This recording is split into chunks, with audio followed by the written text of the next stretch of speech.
Cop wrecked a black billionaire's 400K Ferrari. Then she showed her FBI badge. The morning sun spilled gold across Route 9, a lonely stretch of highway where the pines stood tall and the world felt quiet. Nyla Okonkwo drove with the windows down, the wind pulling at her long black hair. Her red Ferrari purred beneath her like something alive. She was not thinking about money. She was thinking about her mother, who used to say that a kind heart travels further than a fast car. She had no idea that in a few short minutes both would be put to the test. Behind her, red and blue lights flared to life. Nyla checked her mirror. A police cruiser. She eased off the gas, signaled, and pulled onto the gravel shoulder without a trace of worry. She had done nothing wrong. She was sure of it. The officer who stepped out was a broad man, maybe 45, with a sunburned neck and a badge that read, Voss. He walked slow, one hand resting on his belt, the other tapping his baton against his thigh. His eyes swept over the Ferrari, then over her, and something ugly flickered across his face. "Step out of the vehicle," he said. "Good morning, officer," Nyla answered, calm and warm. "May I ask what this is about?" "I said step out." She did. She moved without fear, smoothing her tailored black suit, her heels sinking slightly into the gravel. She stood tall, poised, and that seemed to bother him more than anything. "Nice car," Voss said, circling it. "Real nice. You steal it?" Nyla blinked. "It's mine, officer. Registration's in the glove box. I'm happy to—" "Did I ask you to talk?" he snapped. A second cruiser rolled up behind the first. A younger officer climbed out, lean, uncertain, maybe 26. His name tag read Rennick. He hung back, watching, saying nothing. Voss crouched by the driver's door, dragging a finger along the flawless paint. "Cars like this," he muttered, "don't belong to people like you." The words landed like a slap. But Nyla did not flinch. She had heard cruelty before. She knew it fed on reaction, so she gave it none. "Officer Voss," she said gently, "I understand you have a job to do, but I've broken no law. If you'd let me show you my documents—" "Documents," he laughed, standing. "You know what I think? I think this is stolen. I think you're running your mouth to cover it up." And then he did something that made even young Rennick straighten in alarm. He raised his baton and swung it down against the Ferrari's rear quarter panel. The crack echoed across the highway. A deep dent bloomed in the glossy red paint, black scrape marks tearing across it like a wound. Nyla's breath caught. "Officer, please, stop." But Voss did not stop. He swung again, and again. Metal groaned. Glass fractured. His face went red, his mouth wide, spit flying as he shouted about people who thought they were better than him, people who needed to be taught their place. A few cars had slowed on the highway now. Windows rolled down. Phones came up glinting in the sun. A small crowd was gathering on the far shoulder, and the whispers spread fast. "Is he destroying that car? Somebody's recording this, right? That poor woman." Nyla stood perfectly still through all of it. She did not scream. She did not curse. She watched a stranger take a baton to $400,000 of her property, and she kept her dignity wrapped around her like armor. Because Nyla Okonkwo knew something that Officer Voss did not. She knew exactly who she was, and she knew that the truth, when it finally came, would not need to shout.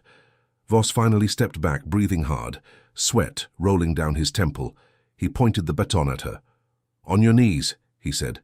"Hands behind your back." The crowd gasped. Rennick took a half step forward.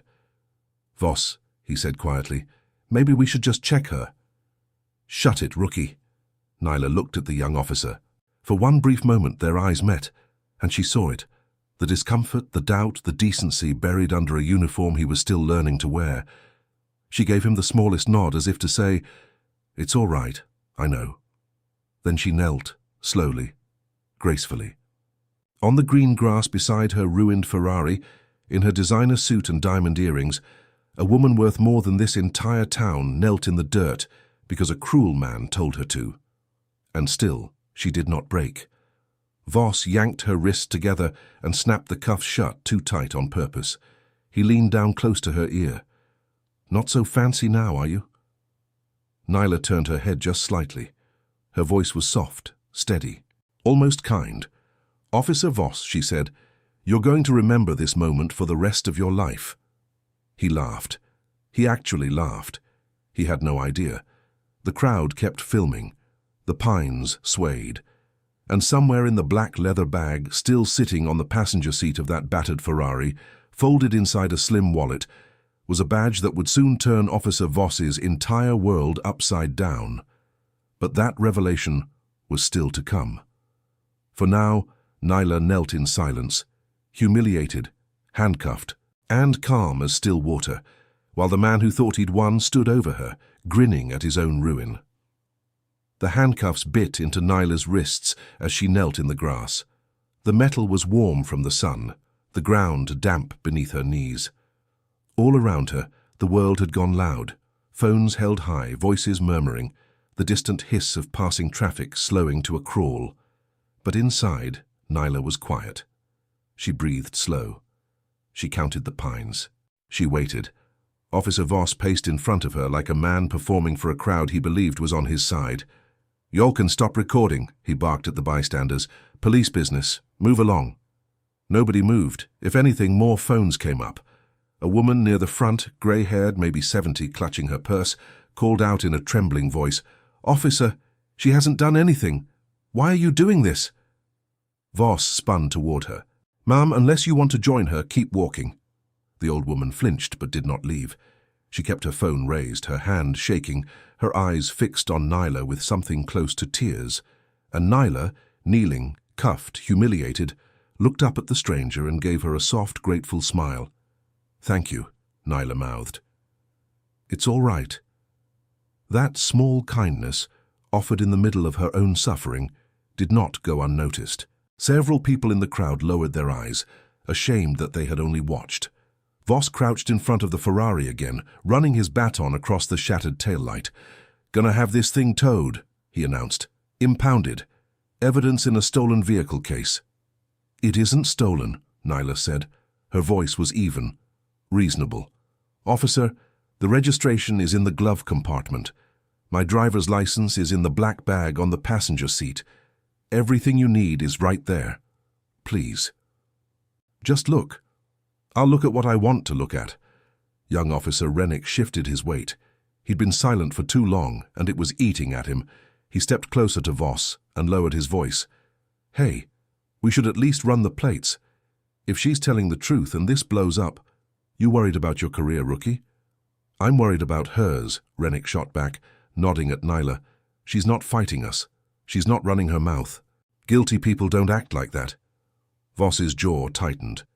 For a second, doubt flickered, but pride swallowed it whole. "Run the plates if it makes you feel better, but she stays cuffed." Rennick walked to his cruiser, jaw clenched, and got on the radio. Meanwhile, Voss leaned down toward Nyla again, close enough that only she could hear. His voice dropped to a hiss. "You think you're something, don't you? Rolling around in a car like that, looking down on people. Well, out here, I'm the law. And the law says you kneel when I tell you to kneel." Nyla lifted her chin. She looked him dead in the eye. And what she said next was not a threat. It was almost gentle, which made it far more chilling. "Officer Voss, I've spent 3 years building a case against men who wear that badge and forget what it means. Men who abuse the people they swore to protect." She paused. "I didn't come to this county by accident." Voss froze. "What? What's that supposed to mean?" "It means," Nyla said quietly, "that you should have run those plates 20 minutes ago." Something cold crawled up the back of Voss's neck. He straightened fast, trying to shake it off, telling himself she was bluffing, that people like her always talked big when they were caught. But then Rennick came jogging back from the cruiser, and the young officer's face had gone pale as paper. "Voss," his voice cracked. "Voss, we need to talk. Now." "What is it?" Rennick glanced at Nyla, then back at his partner, and swallowed hard. "The plates. They came back, flagged. There's a federal hold on the registration. Department of Justice. Voss, this car is registered under a federal file." The crowd couldn't hear the words, but they could see the change come over the two officers, the sudden stiffness, The way Voss's grin died on his face, the way his eyes darted back to the kneeling woman in the ruined designer suit. Nyla did not smile. She did not gloat. She simply knelt there, calm and patient, watching the first crack spread through the wall of cruelty that had been built around her. "Officer Voss," she said softly, "would you like to uncuff me now? Or would you like to do that in front of your supervisor?" Voss opened his mouth. No sound came out. Behind them, the black bag on the Ferrari's passenger seat sat untouched, and inside it, folded in slim leather, 3 letters waited in the sun. FBI, but Voss didn't know that yet, not fully. All he knew was that the ground had shifted beneath his feet, and the woman he'd forced into the dirt was looking up at him with the calm certainty of someone who already knew how this story ended. They put Nyla in the back of Rennick's cruiser, not Voss's. The young officer had insisted on that much quietly without making a scene. It was a small thing, but small kindnesses have a way of mattering. They drove her to the county station, a low brick building at the edge of town with a flag out front and cracked pavement in the lot. Voss followed behind, radioing ahead, still trying to build his story before it collapsed under him. Suspected stolen vehicle, uncooperative subject, resisting. He said the words like a man patching holes in a sinking boat. Inside, the station was fluorescent and cold. They sat Nyla on a hard bench by the booking desk, wrists still cuffed, and there she waited. Officers passed, some stared, some smirked. Nobody offered her water, nobody asked if she was all right, except one man. He wasn't in uniform. He wore a plain grey suit, a little worn at the cuffs, and he sat across the room reading a folder as if he had all the time in the world. He was older, quiet, with kind eyes behind simple glasses. He looked for all the world like a tired public defender or some low-level clerk, but he had been watching everything. When Voss stepped away to argue with the desk sergeant, the man in the grey suit rose, crossed the room, and crouched down in front of Nyla. He held out a paper cup of water. "You look like you could use this," he said gently. Nyla looked at him. Something passed between them. A flicker of recognition, quickly hidden. But to anyone watching, they were strangers. "Thank you," she said. She couldn't take the cup with her hands cuffed, so he held it to her lips, and she drank. "Rough morning," the man said. "You could say that." He glanced at the cuffs, at the scrape of dirt on her tailored suit, at the calm in her face that had not cracked once. "You're taking this very well," he murmured. "Most people would be screaming by now." "Screaming never taught anyone anything," Nyla said softly. "Sometimes you let people show you exactly who they are, and you remember it." The man nodded slowly, as if she had said something he already believed. He pulled a small notepad from his jacket and jotted something down. Then he looked toward Voss, who was jabbing his finger at the sergeant across the room. "That officer," the man said. "He do that to your car, the Ferrari." "He did." "In front of witnesses?" "A whole highway of them, with their phones out." The man in grey smiled to himself, a small private smile, and made another note. "Good," he said quietly. "That's good." Nyla studied him. "You ask a lot of questions for a man who's supposed to be reading a folder." "Old habit," he said. "I like to know the truth before the paperwork tells me what it wants me to believe." Across the room, Voss's voice rose. "I don't care what the plates say.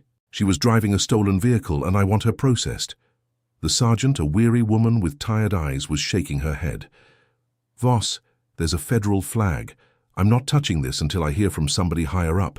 You understand what a DOJ hold means?" "It means nothing, paperwork error." The man in the grey suit stood, tucked his notepad away, and patted Nyla lightly on the shoulder. "Sit tight," he said. "I have a feeling this is about to get very interesting." And he walked toward Voss. Voss barely glanced at him. "Station's closed to the public, pal.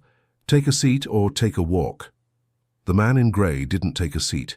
Instead, he pulled a slim leather wallet from his inside pocket and let it fall open.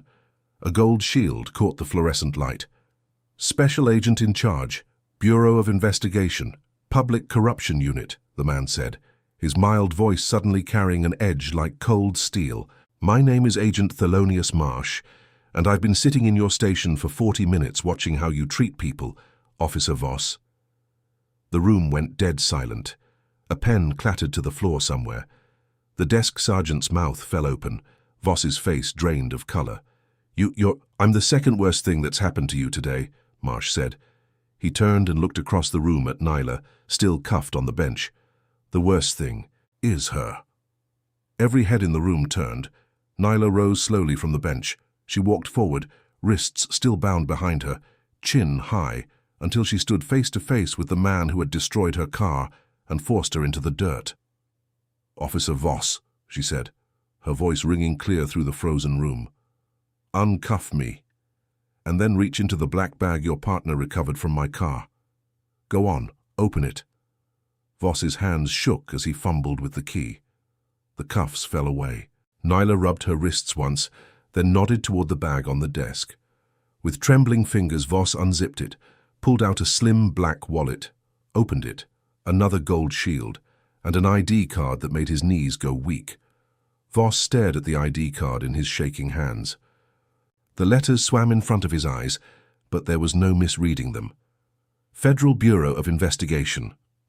Special Agent, Nyla Okonkwo Public Corruption Task Force. The room did not breathe. That's fake," Voss stammered, but his voice had lost all its thunder. "That's got to be fake." "Run it," Agent Marsh said calmly. "Call it in. I'll wait. Take all the time you need." Nyla took the wallet from Voss's limp fingers and slid it back into her bag. Then she turned to face the room, the sergeant, the officers, the young man named Rennick standing frozen by the door. "My name is Nyla Okonkwo," she said. "I'm a special agent with the Bureau. For the past 3 years, I've led a federal task force investigating patterns of abuse, false arrest and corruption in police departments across this state." She let the words settle. "This county has been on our list for 11 months. A murmur rippled through the room. "The Ferrari isn't stolen," she continued.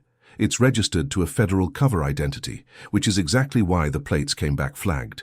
I was driving through this county today for a very ordinary reason. I was going to visit my mother's grave." Her voice softened, just slightly, and for the first time, a flicker of real emotion crossed her calm face. "It's the anniversary. I had flowers on the passenger seat. They're still there in that ruined car, wilting on the shoulder of Route 9. Rennick lowered his eyes. Even the desk sergeant looked away. "I wasn't working today," Nyla said. "I wasn't looking for a case, but Officer Voss made one all on his own."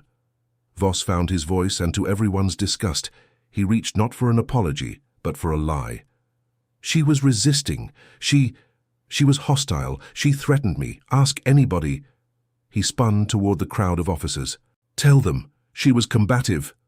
Silence. "Rennick." Voss's eyes locked on the young officer, desperate now. "Rennick, back me up. She resisted. Say it." Every eye in the room turned to the rookie. This was the moment. Everyone in that station could feel it, the weight of it. A young officer, weeks into the job, being asked by his senior partner to lie to a federal agent. His career could end either way. One word could save Voss. One word could end him. Rennick's throat worked. He looked at Voss. He looked at Nyla. He looked at the floor. And then he lifted his head. "No," he said quietly. "She didn't resist. She didn't threaten anybody." His voice grew steadier with every word. "She knelt in the dirt because you told her to. She stayed calm while you took a baton to her car. I told you to run the plates. I told you." He turned to Marsh, standing straight now. "It's all on my body camera, sir. Every second of it." "I never turned mine off." Voss made a strangled sound. You little—" "Officer Voss." Agent Marsh's voice cut through the room like a blade. "You will not say another word. You will surrender your weapon, your badge, and your body camera to the sergeant. Right now. You can't—" "I can, and I am." Marsh stepped closer, and all the mildness was gone from him now. "Destruction of federal property, false arrest of a federal agent, filing a false report, civil rights violations under color of law. And that's before we pull the 11 months of complaints already sitting in my file about this department." He tilted his head. "You didn't just pick the wrong woman today, Voss. You handed us the last piece of evidence we needed." Voss looked around the room for an ally. He found none. The officers who had smirked at Nyla an hour ago now stared at the floor. The sergeant already had her hand out for his badge. Slowly, Voss unclipped it, set it in her palm. His duty weapon followed. His hands were shaking so badly he could barely work the holster. Nyla watched all of it without a trace of triumph. When it was done, she walked over to young Rennick, who stood pale and uncertain, sure he'd just thrown his whole future away. "What's your first name, officer?" she asked gently. "Elias, ma'am." "Elias." She held out her hand, and he shook it. "You had every reason to stay silent today. It would have been easier, safer. So you chose the truth instead, when it cost you the most." She smiled. "That's the rarest thing I know. Don't ever lose it." Rennick's eyes glistened. "I just did what was right, ma'am." "I know," she said. "That's exactly why it matters." But even as the station reeled and Voss was led toward a back room, Agent Marsh's phone buzzed. He answered, listened, and his expression darkened. He lowered the phone and looked at Nyla. "We've got a problem," he said quietly. "Voss already called someone before we arrived, his brother-in-law, who happens to be the county prosecutor." Marsh's jaw tightened. "They're going to try to bury this, twist the whole thing, say you attacked him." Nyla's calm didn't waver, but her eyes went sharp as flint. "Then let them try," she said, "because I've got a highway full of witnesses, a body camera that never lied, and a young man brave enough to tell the truth." She lifted her chin. "Let's see them bury that." The county prosecutor's name was Garrett Voss. Same blood, same arrogance. He arrived at the station within the hour, tie loose, face flushed, already shouting before he was through the door. "Where is she? Where's the woman who assaulted my brother-in-law?" Agent Marsh met him in the lobby, unhurried. "There was no assault, Mr. Voss. There was a federal agent kneeling in the dirt while your brother-in-law destroyed her vehicle. It's all on record." "We'll see what's on record," Garrett snapped. "This is my county, my courthouse, and I decide what gets charged here." He jabbed a finger toward Nyla, who stood quietly near the desk. "She resisted. She assaulted an officer. I've got Darnell's statement right here, and a statement means something in my jurisdiction." Nyla stepped forward. She did not raise her voice. She never did. "Mr. Voss," she said, "I'd like you to do something for me. I'd like you to watch a video before you say another word." She nodded to Rennick. The young officer connected his body camera to the station monitor, and the room gathered around. The footage played. There was no arguing with it. The camera showed everything. Nyla stepping calmly from her car, offering her documents, asking politely what she'd done wrong. It showed Voss circling the Ferrari, sneering about people like her. It showed the baton rise and fall, the paint tear, the dents bloom. It showed her kneel without resistance. It showed the old woman in the crowd crying out, "She hasn't done anything." It showed Voss's mouth twisting as he snarled in Nyla's ear, and it showed the flowers on the passenger seat. The lobby was silent when it ended. Garrett Voss's face had gone from red to grey. He opened his mouth, closed it. There was nothing to twist, nothing to spin. The truth had been recorded second by second by the very department he thought he controlled. "That video," Agent Marsh said quietly, "is already uploaded to a federal server. So is the phone footage from 11 bystanders on Route 9, which my team has been collecting for the last 2 hours. The story is already out, Mr. Voss. The only question left is which side of it you want to be standing on when it breaks." Garrett Voss looked at his brother-in-law, sitting slumped and stripped of his badge in the corner. And for the first time, self-preservation won out over family loyalty. He straightened his tie, cleared his throat, and said the words no one expected. "I'm recusing myself. The state can handle this one." Marsh almost smiled. Wise choice. The weeks that followed moved fast. Darnell Voss was charged federally, destruction of property, false arrest under color of law, filing a false report, and civil rights violations. The 11 months of complaints Nyla's task force had gathered finally had a face and a name to anchor them. 3 other officers in the county, named in old complaints, were placed under investigation. A department that had operated in shadow for years was dragged at last into daylight. The video went viral. Millions watched a black federal agent kneel in the dirt with quiet dignity while a cruel man destroyed her car, and then watched that same man's world collapse when she rose and showed her badge. But what people remembered most was not the revenge. It was her calm, her grace, the way she never once lowered herself to the level of the man who tried to break her. The old woman from the highway, her name was Prudence Hartley, was tracked down by reporters. She said only this: "I've never been so afraid and so proud at the same time. That young woman never lost her dignity, not for 1 second." And young Elias Rennick, he was called before a review board, and everyone assumed the worst, that the rookie who defied his senior partner would quietly lose his job. Instead, Nila Okonkwo appeared before that board herself.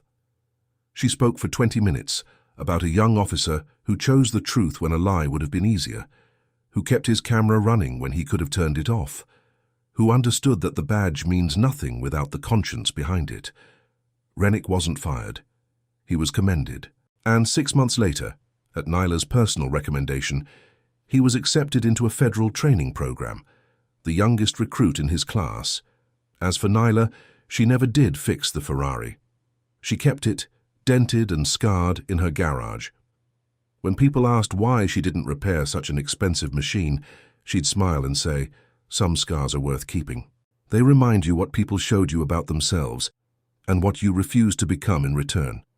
She finally made it to her mother's grave a week late, flowers in hand, new ones, since the first had wilted on the shoulder of Route 9.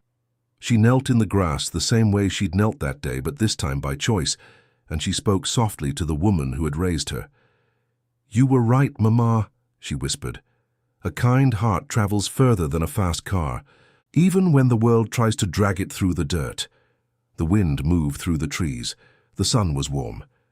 And Nila Okonkwo, agent, daughter, the woman who kept her dignity when they tried to take it, rose to her feet and walked back into a world that was, because of her, just a little more just than it had been the day before.